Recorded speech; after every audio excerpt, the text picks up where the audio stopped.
What's going on, guys? I'm Steve. Welcome back to the channel. Welcome back to another video. If it's your first time stopping by the channel, hit that subscribe button. Trust me, you won't regret it. If you're a returning subscriber, as always, guys, welcome back, and I do appreciate the support.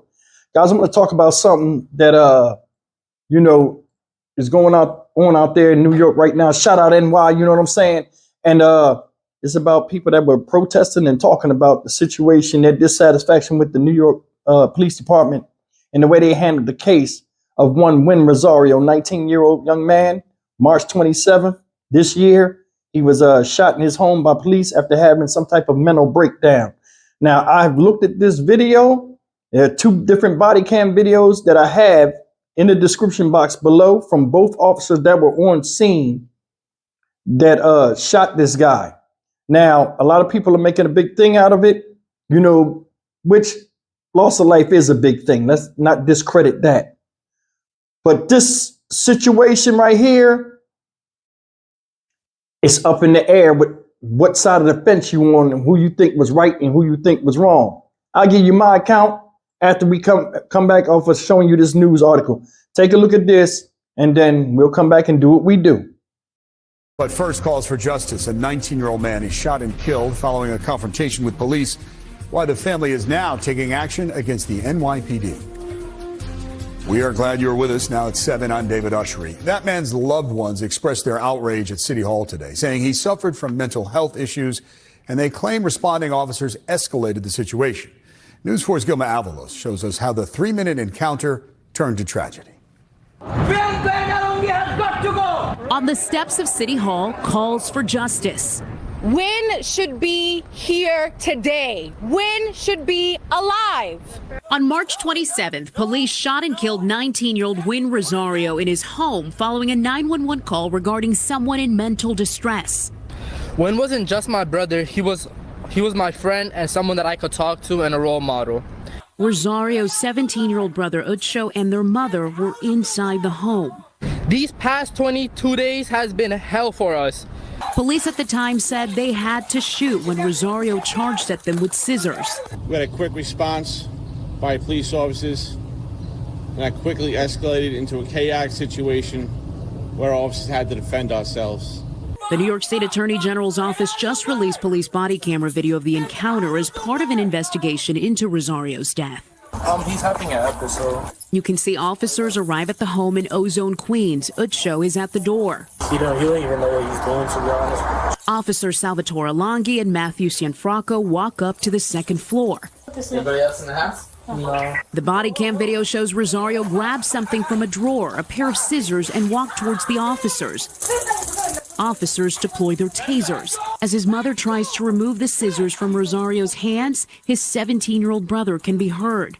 We're not. Tell him to get out of the way. The entire encounter lasts about 3 minutes. Rosario's mother tries to step in multiple times, her youngest son pulling her out of the way. That's when police say Rozario came at officers again, and they opened fire.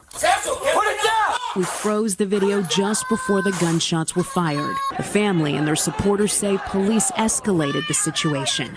When our family, friends, and neighbors are experiencing a mental health crisis, they deserve a response from mental health professionals, not being killed by the NYPD. They wouldn't detail what mental health issues Rozario may have been dealing with, only saying he may have had some emotional challenges. No mother should have to go through the pain I'm living through. His mother speaking through an interpreter. Right now is we need Alonghi and Cianfrocco to be fired. They should be prosecuted. At today's rally, supporters said that Rozario was calm at home before the encounter and his family had not been in danger. The AG is required by law to review any deadly encounter with law enforcement. The NYPD says that it's cooperating with the investigation into the tragic incident, saying in a statement the officers involved are on modified assignment. That means they aren't carrying a shield or a firearm. That's the story. And unfortunately, this 19-year-old boy, Rozario, is gone. May rest in peace. And I'm going to be dead honest with you. We're not even going to beat around the bush. I don't think them officers did nothing wrong. And I'm going to tell you why. They tased him like 4 or 5 times. Then when they did shoot him, when he came at him again with the scissors and he would not stop, they popped him one shot at a time. They didn't unload the clip like they usually do with a lot of different people. Another thing is this, regardless of how you feel about the police, if I was in that position, I would have blasted him. I try to be as free thinking and rational as anybody, because nobody want to shoot nobody in front of their mother. And you see them, the mom and the son did everything they could to make sure that he didn't get killed. But you can't save people sometimes that put themselves in a position, whether they mentally right or not, that are threatening to somebody else. Now, this is the thing. Only thing made me mad about this whole thing is this. If you looked at that video, because you got to go look at the police videos. Body cam, it's 2 officers. You got to go look at both body cam officers. The first thing is this. Soon as they came in the house and they said, hey, hey to him, he saw him, he immediately did like this. When he seen there was police, walked right to the back, went through the thing, he looking for something to stab him with. He grabs the scissors. His mom already knew how he was. She followed me. No, wait, no. He grabbed the thing. He's slinging his mom all around, trying to go and shoot the cops. He had that thick hoodie on. That's why the taser wasn't working. They was aiming at his legs. The mom kept getting in the way. This dude right here, it was no resolve. What are you supposed to do? This is the thing that pisses me off. You seen that lady? I don't know if she's a lawyer or activist or whatever, the white lady at the end. Family, friends, neighbors, situations like this supposed to be handled by mental health professionals, not police coming to kill them. Why'd you call them? That's the thing. A lot of times people call people when it's situations that are out of control that they can't handle or they scared for their own life. They call the police. In response, the police come. Now, what's not mentioned in this thing, and you'll see it on the police body cam, somebody was on the phone giving him a play-by-play of who the guy was and a little bit about him, saying, hey, he got some type of mental issue or mental breakdown. You know what I'm saying? Or an attitude breakdown. Because when the cop come on the scene, and you'll see it in the body cam footage, the cop come on the scene, first thing out his mouth, they're standing outside. They're like, hey, what's going on in there? The 17-year-old boy comes and talks to them. My brother, he just doing crazy stuff in the house. He just, going off. What is he? Paranoid schizophrenic. He got some type of mental problem. The boy said out of his mouth, no, nothing like that. So I don't know if he was mad, throwing a tantrum, anything. So they walk upstairs with this young man. As soon as they go up there, he's like, okay, he's right there. They go in there. He see the cop, immediately got hostile. What are you supposed to do? He's still a human being, man. Regardless if they wear the badge and shield. Think about it. They shot him 5 times with that taser on 5 separate times, and he still was trying to get at him. What are you supposed to do? And that's one of the things that cracks me up. Now, all of a sudden, it's a big uproar with the whole situation of now the cops are wrong, but they were called to the scene to respond because y'all couldn't control the situation. Now, watch this, y'all. Listen, just hear me out. The mother spoke Spanish, very little English. So they're telling her to get out the way.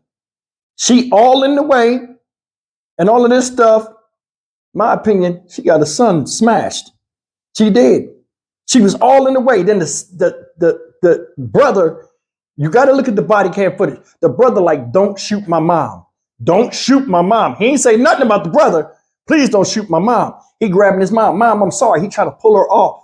It's a tug of war. It's a whole bunch of stuff. She took the scissors out of his hands. He gets and brings the scissors back out of her hand and goes back out there into the fray. What are you supposed to do? That's the thing. A police officer comes to quell the disturbances. But what can you do when, they went to the taser first? They didn't pull guns on him first. So, I side with the police. Because I'm not lying. In that position, I would have did the same thing. I'm not going to let nobody stab me with scissors because somebody say they have some type of mental episode and it's not proven yet. Then it's like you got people out here, oh, this is messed up. This is this. It's like sometimes people want to pile on something when they think they can get something that give them some type of notoriety. I don't think that's right. I don't think that's right. They shot him multiple times and he did not fall. It wasn't like he was on the ground. They just emptied the clip. It wasn't even like that. And this just goes to show you nowadays, man, with the way this is done, they're trying to make it to where every time the police come, somebody's supposed to die. Or no matter what. If they shot the gun, it's the cops' fault. In this situation, I don't see it like that. What say you? Take a look at the body cam footage in the description box of my videos of both officers in both angles, and you'll see, listen, and you make the call. Leave a comment in the description box. I appreciate that. Thank you so much. I'll see you in the next video. As always, like, comment, share, and subscribe.